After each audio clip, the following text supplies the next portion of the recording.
Sarah Hodgson. I'm here with another episode of Life Unleashed.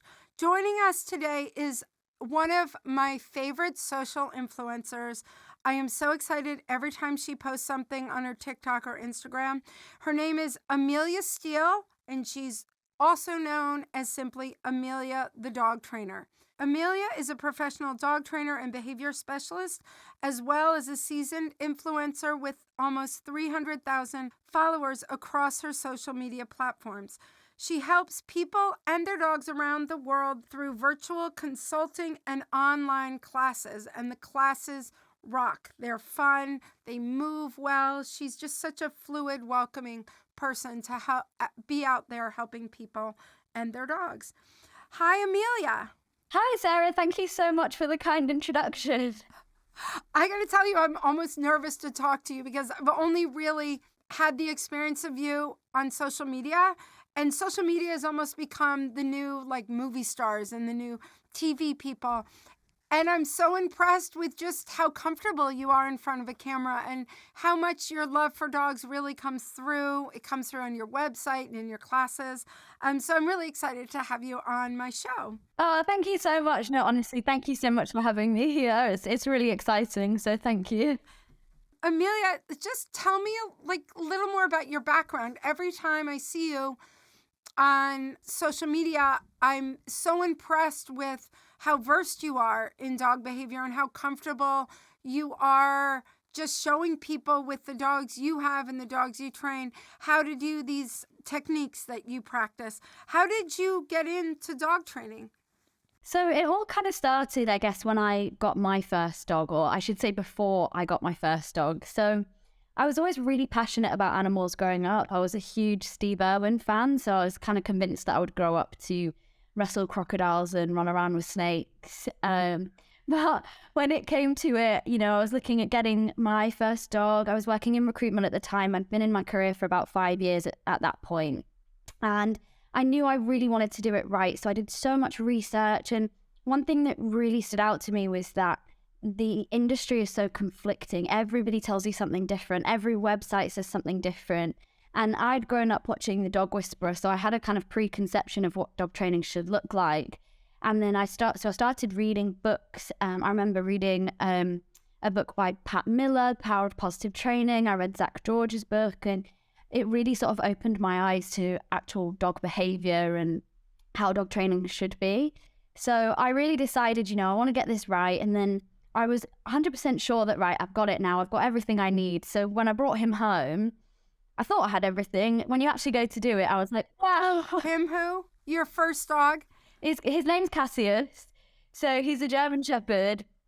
And so I brought him home, and he was this tiny little 8-week-old German Shepherd puppy.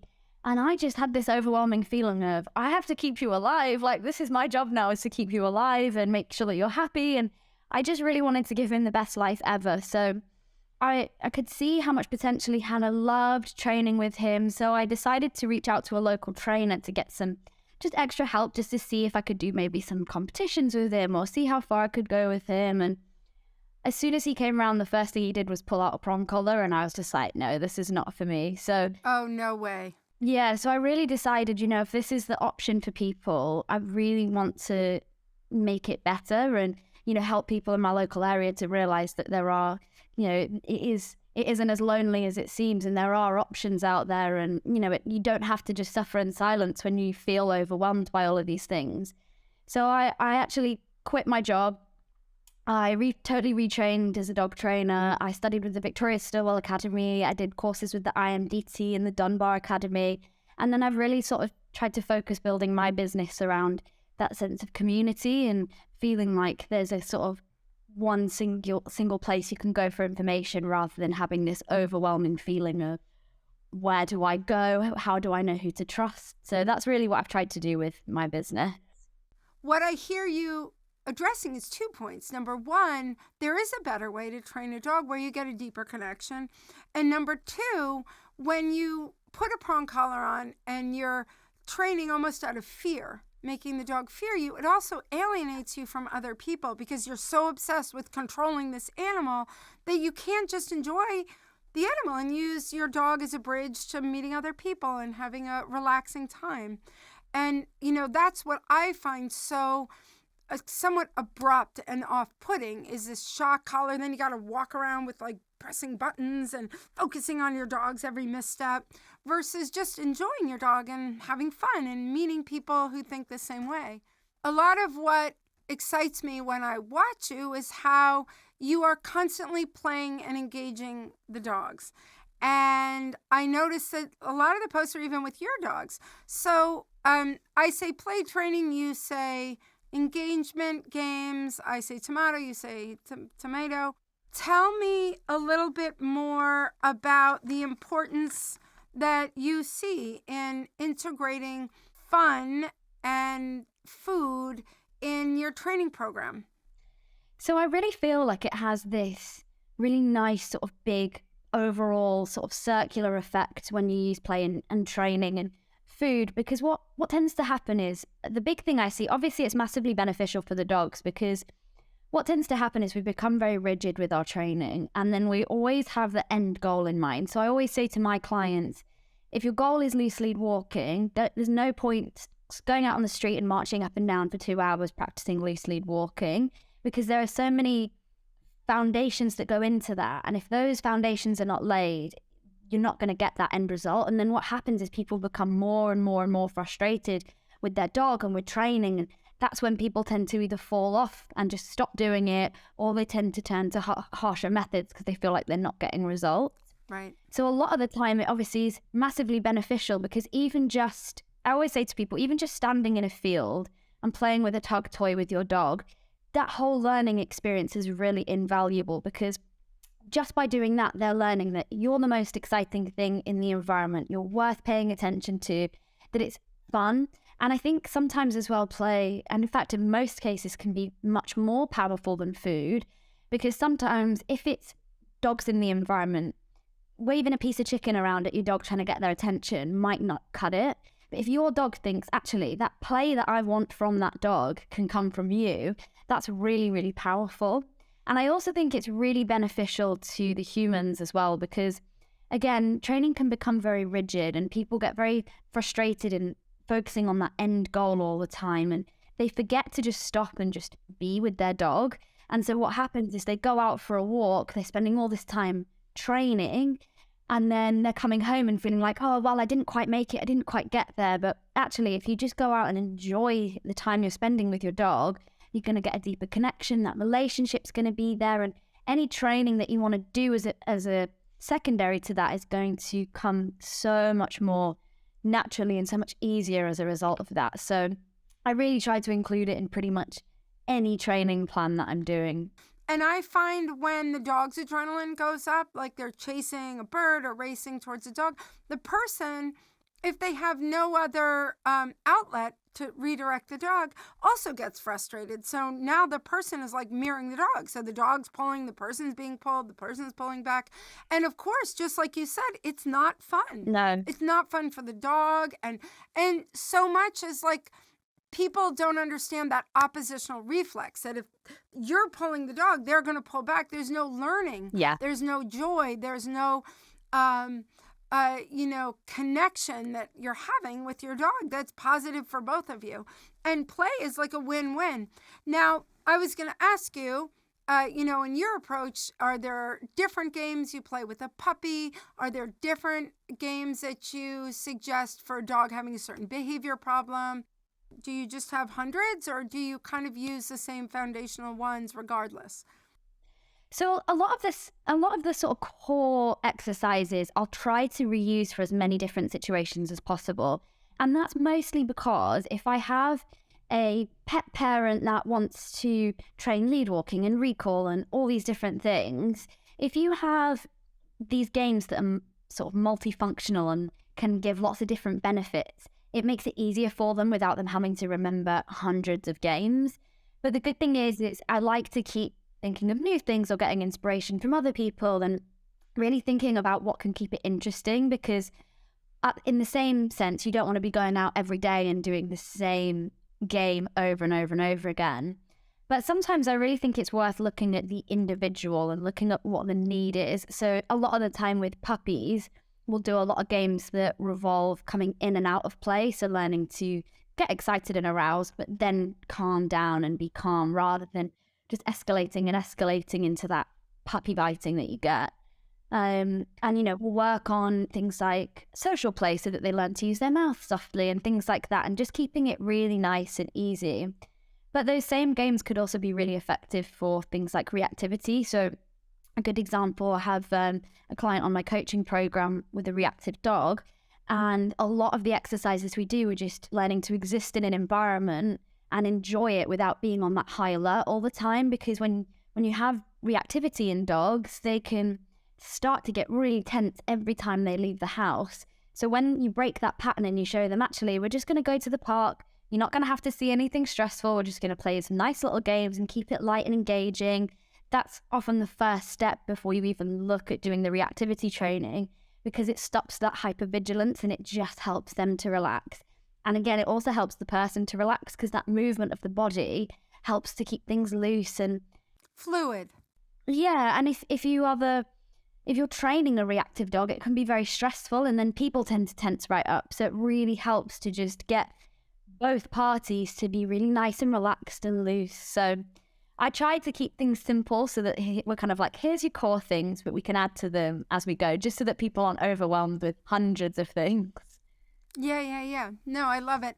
And do you have different games that you start as core games for a puppy versus core games for adult dogs? But similar to the approach I use is puppies have to learn to run with you and stop quickly. I call it the run, stop, or the catch me if you can, where they're running and then they have to stop and sit down, and then there's a reward or praise or a toy thrown. But in terms of breed to breed, because I know some dogs love to play tug of war, some dogs love to scent, some dogs are, the little ones love to dance around on their paws and spin around. You have the agility types and then the bulldogs. But do you kind of divide the games age, breed, the processing of the people I'm working with? Yeah, so normally what I do is I'll split it into, I guess, different purposes of the exercises. So in my actual courses, it looks more like, okay, we've got some games to recall. Here are some lead walking games, for example. Here are your more general engagement stuff. When I'm working more one-to-one with a client, it's much easier to dig down into what they'll need, because what I find is breed can be a great indicator, but so often it's so down to the individual, because I see it all the time where you might have two dogs that are the exact same breed, but motivated by totally different things. So a lot of the time, I think it's really about addressing that individual need. Like, what does this individual dog and person need? Because especially when you look at puppy versus adult dog, it can so depend, because obviously with puppies, there's a lot of foundational skills that you need to teach, especially when it comes to things like managing arousal levels and learning to bite softly and not clamp down on your hand and things like that and stick with you. But also what you often see is in adult dogs who might be rescues or who've never had formal or any training before, sometimes you still need to start with those fundamentals. So a lot of the time it's really assessing the individual need and then saying, okay, here are the games that you can play. Here are the things that will really bring value to this partnership. A lot of things, because I see a lot of reactivity, recall, lead walking. I think those are the main things that I tend to see. But the great thing about a lot of the games and a lot of play is that they're all working towards the same thing, which is the foundation of every single one of those behaviors, which is engagement, feeling calm, being able to cope in a distracting environment. So especially when you look at lead walking and recall, for example, because it's a lot of recall. The best recall is not having to call your dog back every 2 seconds. You want them hanging out near you and being engaged with you. So then when you apply that to lead walking, it's the exact same skills. It's, if you're with me, great things are going to happen. So a lot of the time what I do is when I start lead walking training, we'll get hire out a field or something like that and just let the dog off and build that skill off lead, because it's all the same foundations. Same with reactivity. Before we even look at doing any reactivity training, It's, can the dog feel calm in this environment, full stop, no matter what's going on around? Can they engage with you? Can they listen? Can they take food? Are we making sure that they're not overstimulated? So I think that is the amazing thing about play, is you can take this sort of set of skills and games, and it doesn't then feel overwhelming when you're going out and working on all of them, if that makes sense. Yeah, the real goal is that your dog can feel safe in environment, and if they're feeling stress, that they turn around and check in with you. They reference you socially in order to help me, direct me in this moment when I'm feeling overstimulated or overwhelmed. Where should we go? What should we do? And I always say, if the dog or puppy is overwhelmed, they can't listen to you. Even if you repeat their name 16 times, I call it an emotional tornado. When your dog or puppy's in an emotional tornado, you need to create some space. Just very happily, like do the runaway come game or the run back game, and wait, because every hyper arousal is going to go up, but it's also going to come down. And wait until they can focus on you, and then reinforce the focus or use commands to direct the dog when they are focused, so that, again, they're learning, when I feel stressed, I'm going to reference you. I'm not simply going to react, which so many, you just said it, when they're hyper aroused or when they're showing reactivity, there's so much adrenaline in their system that's undirected, and when you do what you're saying, when you use games, when you engage with them in that moment, it's giving them a choice than simply to react. Definitely. So the most common problems that I see are many of the exact same ones you mentioned. There's also tremendous separation anxiety here in the States. And I really feel like it's indicative of our constant micromanaging of their freedoms, their freedoms of motion, their schedule, their social interactions. And perhaps in England, it's a little bit less so. But, is separation anxiety something you see, something you work with? And how do you instill games in that routine? Yeah, it's a really interesting one, separation anxiety, because you see it a lot here, especially post-lockdown, because I think a lot of people here still been working from home since we came out of lockdown. So you do see it a lot, but it's what I always find is that anxiety itself ends up being a cycle. It's not just isolated. So what tends to happen is when we have dogs that have separation anxiety, there's a really high chance that there's other things that are stressing them out as well. So a lot of the time when I sit down with a separation anxiety client, there's a million other things triggering that anxiety in the day. So naturally then when they go to leave, the dog becomes stressed immediately because there's still all that cortisol and adrenaline in their system. So they just cannot settle. So a lot of the time what I'll look at doing is saying, okay, well, if the walk is stressful, the separation plan is going to be stressful. So again, we'll look at introducing things to help reduce that. So how do we then structure our walk around our separation training? So we might look at, okay, well, this dog is reactive on a walk. So what we're going to do is introduce our training games here. Or maybe the fact that they're just getting super anxious because they're being left every day means that then when they go out, they're also stressed. So a lot of the time when I look at it from a games and engagement perspective, it's really to give the dog a chance to bring that arousal level right down and really just enjoy themselves and have a chance to de-stress. Before you set a foundation, like give that dog a foundation of feeling good, of getting their sensory stimulation from other things other than hearing noise out the window that they can't get to or seeing a dog at the end of the leash. So your games are really foundation to give both the person and the dog a place to go to feel happy. Yeah, 100%. Yeah. So, like, what are some of your favorite games? So, I think my favorite one is the middle game. So you throw a treat forwards, then you throw it back, and then you get them coming back to middle. So between your feet, then doing the treat there, and then back and forward. So that's a really good one that I like to do.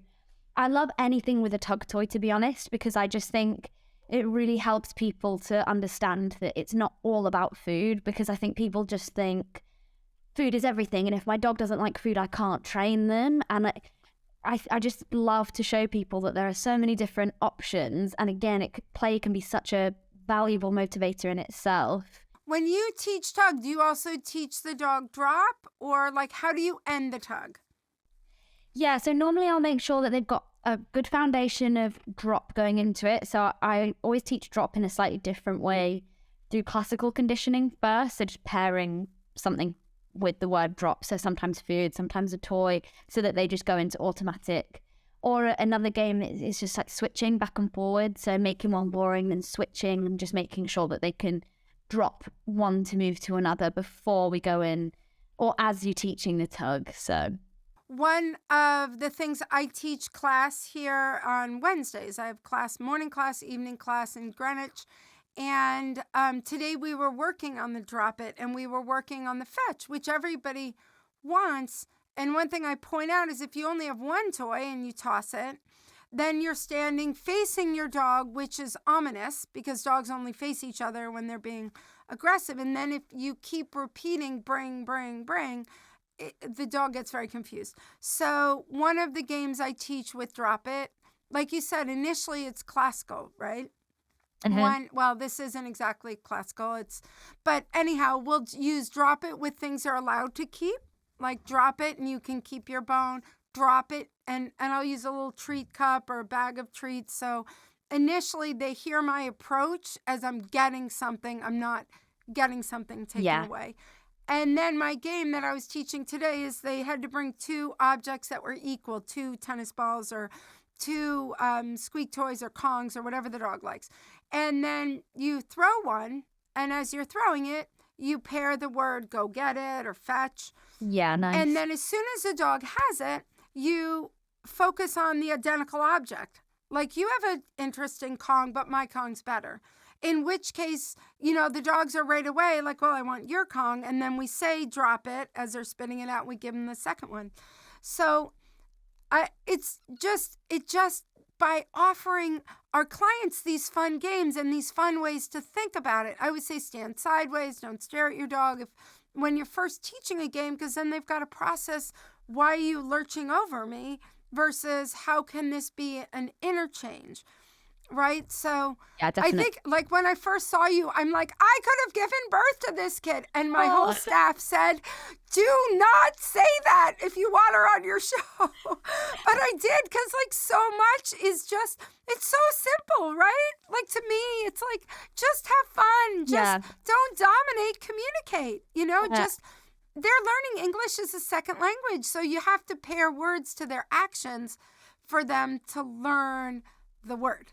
Yeah, definitely. And I think people always overcomplicate things. And it's so funny because, training, it does take commitment, and it can feel hard. But if you do it right, it should feel easy. And if it feels easy, it means you're going to do it right. You're going to get much better results. And I think people just way overcomplicate things sometimes and, try and rather than just looking, okay, what is this dog? What does my dog need? What do I need?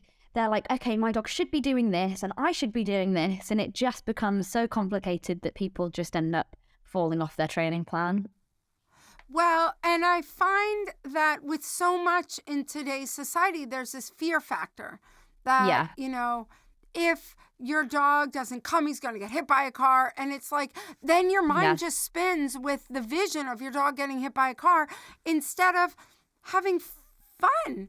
And so much for me with the negative reinforcement, it's a you versus them versus an us and we. We're going to go out and play. It's us, we have the best relationship. We have the best toys. We're going to have the most fun so that they're not, if you repeat commands over and over, it's like me saying, Amelia, I want the ketchup. Amelia, pass me the ketchup. And then you're like, oh my God. And I know, right? I mean, I laugh. I mean, I get my clients to laugh, but I'm like, okay, when you say, and they'll repeat like Daisy, Daisy, Daisy, and then I'll say it over them. And so I get them to laugh and see the humor in what they're doing versus like putting a prong collar and an e-collar and you have to do this. Because who wants to do that? It's their baby. Like you said, when he walked in and pulled out a prong, you're like, no, I'm not putting that thing on my dog. And yet, I think they're still out there because there's this mentality that you have to be assertive to be effective. Yeah, definitely. And I think people focus so much on obedience. And I always think, obedience skills are great to a certain point, and trick training is great, but not necessarily because of the behaviors that you're teaching, but because of the communication that you get with the dog and because of the enjoyment that the dog is getting out of it and that you're getting out of it as well.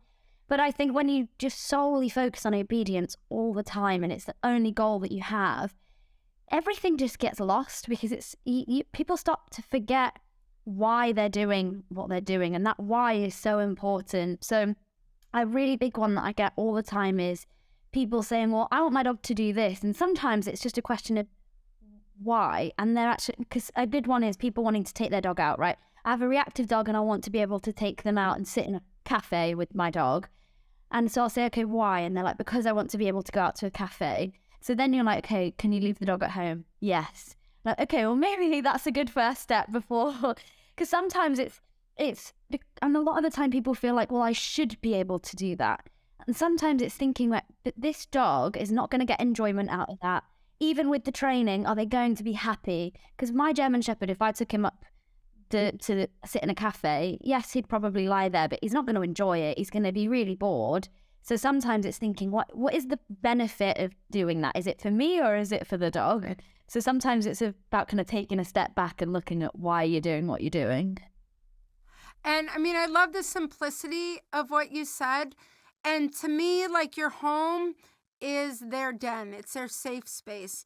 And some dogs are just wired to have a lower threshold to excitement. That's just, I have a lower threshold. My husband has, I don't even think he has a threshold. I mean, and nothing bothers him. He laughs when he like steps on a hoof in the middle of the night. And I'm just like, screaming superlatives and like hopping around on one leg.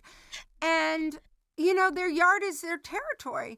And most dogs, that's enough. It's good to take them on a sniff walk. But like you said, going to a big social neighborhood or cafe or city for dogs is terrifying. They don't want to go. And are you using them as a crutch, or are you considerate of them? Because so much goes into having a well-trained dog. It's the right temperament, and it's the right breed, first of all.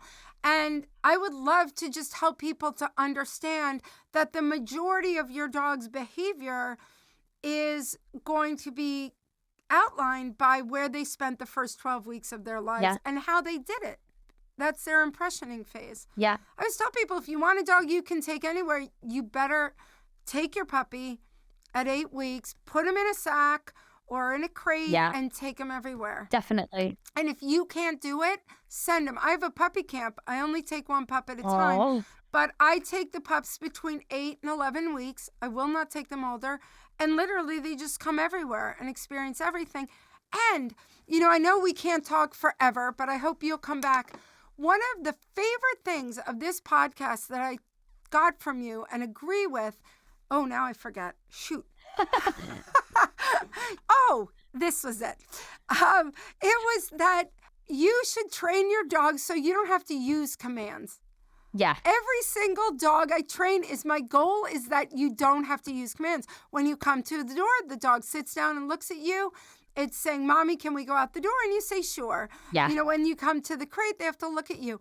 But what I teach an 8-week-old puppy, and I stress in my book, Puppies for Dummies and everything else, is it's all about habit. Nobody has to tell me to brush my teeth in the morning or go to the toilet to relieve myself. It was a habit that I learned early on. And come identifies the word of reconnection, or I teach come as tag your it. Like, I like it to be like a tag. When I say come, they come over, bop my hand, or sit on my feet. But the goal is to teach them just to do it. It's just how we interact, and it's how we love each other. And you respect them, and they respect you. Yeah, definitely. And I think that's why that sort of connection and the communication and the relationship really is so important. Because I always say to people, if you have a dog with a good, solid temperament and a great relationship with you, everything else is just easy. Even if you've got to do training, the training will be so much easier. So, building that foundation of communication, and sometimes I say this, like, it's like any good relationship. Sometimes it takes a bit of compromise of what do I want versus what does my dog need? Because again, it's like figuring it out together rather than feeling just like you said, like it's not me versus you. It's how can we work together to make it so that we're both getting what we want out of this relationship. Amelia, I've had so much fun. Promise me you'll come back again. 100%. I'm just going to go spend some more time on your website, which, before I had thought to have you on the show, I hadn't spent a lot of time on your website. I'd just been watching you on social media, and my staff is like, check out her site. It's awesome. And you offer all these courses. I actually have a new one coming soon. Tell us the name of it. Well, I don't know the name of it yet. I think it'll be the same. But I'm basically going to be releasing a brand new website, and I'm hoping that it's really going to sort of bring full circle to all of my social media and the offerings that I have. It's very early days still, so I can't give away too much, but I'm really, really excited to be able to unveil it to everyone. I swear, I feel like we're in such simpatico. Next Wednesday, I'm releasing my new website. Oh, yeah. So you can come check mine out. I'm so excited to see yours. I love your classes. I love everything you do. So keep it up. You're making the world, or as I say, we're making the world a better place, one dog at a time. Oh, thank you so much. Yeah, and same for you. I really love your work. I'm a big fan.